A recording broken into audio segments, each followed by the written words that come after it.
Je m'appelle Félix Sanguin, je suis enseignant en français de 3e secondaire en classe I.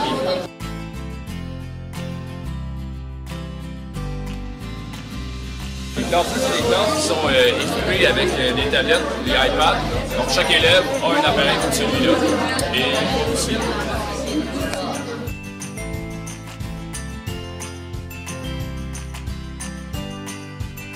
Ça ici, c'est un travail, on est en plein travail de collaboratif. Ils ont un examen jeudi prochain.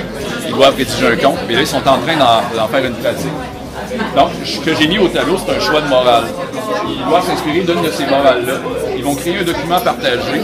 Et à partir de là, on a vu ensemble une démarche à partir d'une morale pour écrire un conte. Donc, mon but, c'est de transmettre cette morale-là. Je vais choisir un personnage qui incarne bien cette morale-là, bâtir un univers narratif autour de ce personnage-là, bâtir un schéma actentiel, un schéma narratif. Donc, toute la construction du récit, ce qu'on appelle autrefois le plan, se fait dans la première demi-heure.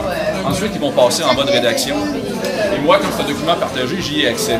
Si je sors du document, c'est-à-dire que je m'en vais ici, normalement, en allant dans mes fichiers reçus, je vais voir que certains élèves vont envoyer. Regardez ici, là, je vais aller chercher un texte d'élève.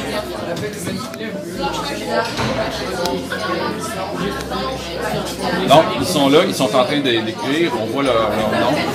Et moi, je peux commenter en temps réel.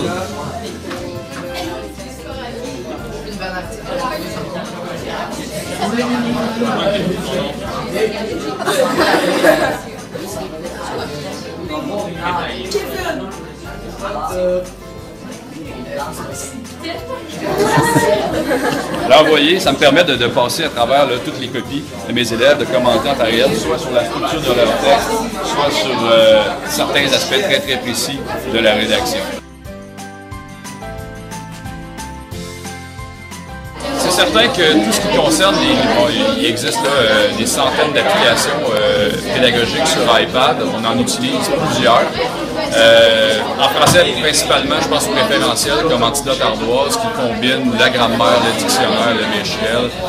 Des applications de prise de notes aussi qui sont hyper performantes, sont géniales aussi comme Noteshelf, Notabilité. Puis toute la suite de produits là, Google pour les Google Apps pour l'éducation, ça c'est fantastique. Donc Google Drive, Google Doc, Google Feuille de calcul, tout ça, c'est quelque chose qu'on utilise.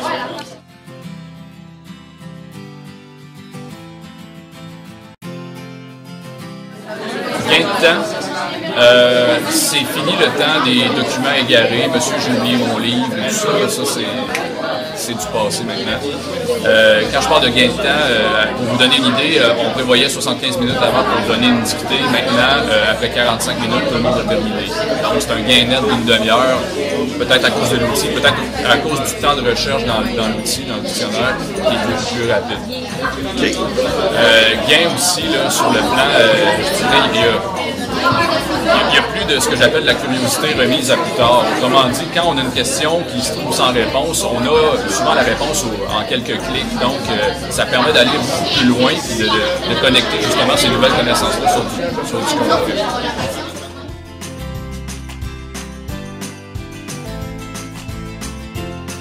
Je m'en rends compte à tous les jours. C'est sûr qu'on travaille avec la technologie, puis il n'y a rien de plus faillible que la technologie. Donc, des problèmes de connexion, des problèmes de partage de documents. Souvent, c'est dans la démarche aussi. L'élève ne se souvient pas toujours de la démarche à faire pour en arriver au résultat escompté. Donc oui, c'est beaucoup de gestion, mais en même temps, c'est une gestion qui en vaut la peine.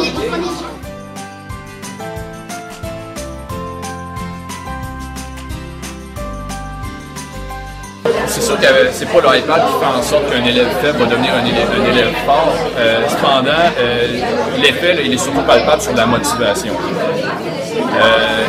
Je n'ai pas vu d'élèves depuis le début de l'année qui, au moment de faire une tâche, décide de mettre sa tablette sur le coin du bureau et dit non, ça m'intéresse pas. Généralement, ils embarquent. Puis, comme c'est souvent des travaux en équipe, c'est souvent des travaux collaboratifs, c'est un plus justement pour ce genre de travail-là.